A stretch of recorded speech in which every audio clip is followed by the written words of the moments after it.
Hello guys, कैसे हो आप सभी। आज की वीडियो में मैं आपको बताऊंगा अंग्रेज़ों ने कैसे भारत को गुलाम बनाया। तो चलिए, हिंदुस्तानियों ने लगभग 250 सालों तक अंग्रेज़ों की गुलामी और जुर्मों को सहा है।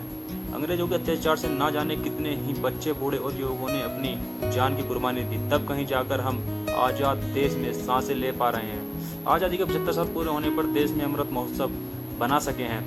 लेकिन अंग्रेज हमेशा से ही भारत में नहीं थे। जब वे मीलों का सफर तय करके भारत आए, तब यहाँ मुगलों का राज हुआ करता था। यदि मुगल ना चाहते तो अंग्रेज भारत में प्रवेश नहीं कर पाते, क्योंकि भारत में मुगलों का शक्तिशाली साम्राज्य तो था ही, साथ ही दूसरी ओर मातृभूमि पर मर मिटने वाले मराठी भी थे। इन हालातों में अंग्रेजों को राज करने के लिए एड़ी चोटी का जोर लगाना पड़ा था। लेकिन अंग्रेजों ने हिंदुस्तान पर अपना वर्चस्व इतना बढ़ा लिया था कि उन्होंने पूरे मुगल साम्राज्य को ही खत्म कर दिया। चलिए शुरू करते हैं। 16वीं सदी में भारत इतना संपन्न था कि दुनिया में जितना उत्पादन होता था उसका लगभग 1/4 हिस्सा केवल भारत में ही उगाया जाता था। इसीलिए भारत को सोने की चिड़िया कहा जाता था। पूरी दुनिया की नज़र इसी सोने की चिड़िया पर टिकी रहती थी। उस समय भारत में अकबर का राज हुआ करता था, और ऐसा कहा जाता है कि अकबर उस समय का सबसे दौलतमंद बादशाह था। लेकिन उस समय की अर्थव्यवस्था कृषि पर ही निर्भर करती थी। लेकिन उनके समय ब्रिटेन में गृह युद्ध की स्थिति बनी हुई थी, और रानी एलिजाबेथ के शासनकाल में अर्थव्यवस्था कृषि पर ही निर्भर करती थी। लेकिन उनके आपसी गृह युद्ध के चलते ब्रिटेन वैश्विक स्तर पर 3 से 4% ही उत्पादन कर पा रहा था। इसी कारण पुर्तगाल और स्पेन ब्रिटेन को पीछे छोड़कर उनके मुकाबले काफ़ी ज़्यादा तरक्की कर रहे थे। हालात इतने बिगड़ चुके थे कि ब्रिटेन के लुटेरे नाविक भी पुर्तगाल के जहाज़ों को लूटकर ही अपना काम चला रहे थे। ब्रिटेन में लूटने के लिए कुछ बचा ही नहीं था। उसी दौरान एक ब्रिटिश गवर्नमेंट तक ये खबर जल्द ही पहुंच गई।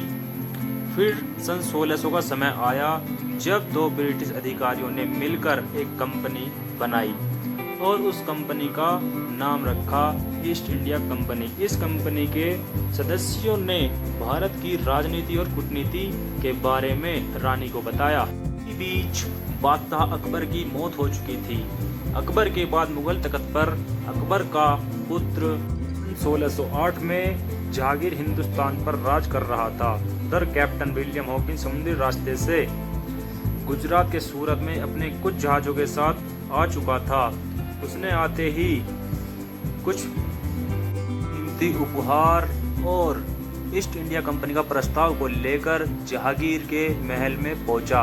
जहांगीर ने पहले तो इस प्रस्ताव को ठुकरा दिया। हॉकिंस बार बार प्रस्ताव लेकर जाता रहा। अंत में जहांगीर ने इस प्रस्ताव को स्वीकार कर लिया। अंग्रेजों को व्यापार की मंजूरी मिलते ही अंग्रेजों ने पटना, सूरत, मुंबई और चेन्नई में अपनी फैक्ट्रियों को लगा दिया और व्यापार शुरू कर दिया। शुरुआत में तो कंपनी ने यहाँ के लोगों को रोजगार दिया और अच्छी तनख्वाह भी दी। इसी वजह से हिंदुस्तानी ईस्ट इंडिया कंपनी से अंग्रेजों के मन में लालच आया और मुगलों से युद्ध छेड़ दिया। युद्ध में बुरी तरीके से हारे गए। अब उन्हें समझ आया कि वो मुगलों से युद्ध में नहीं जीत सकते। इसीलिए उन्होंने डिवाइड एंड रूल की कूटनीति अपनाई और जाकर मुगलों से माफ़ी मांग ली।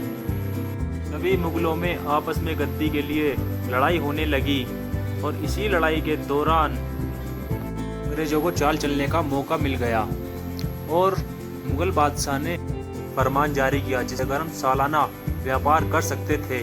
दूसरी तरफ फारसियान की सेना ने दिल्ली को चारों तरफ से घेर लिया था। तभी मुगल बादशाह ने कुछ रकम हीरे मोती जवाहरात देकर दिल्ली को बचा लिया। साथ ही अंग्रेजों ने बंगाल के नवाब सिराजुद्दौला को तख्त से हटाने की जंग छेड़ दी। सिराज के सेनापति को बंगाल का नवाब बना दिया। अंत में अंग्रेजों ने अंतिम मुगल बादशाह बहादुर शाह जफर को बंदी बनाकर रंगून जेल में भेज दिया। तो दोस्तों, आपको क्या लगता है, अंग्रेजों के आगमन का मुगल साम्राज्य जिम्मेदार है या नहीं? कमेंट सेक्शन में जरूर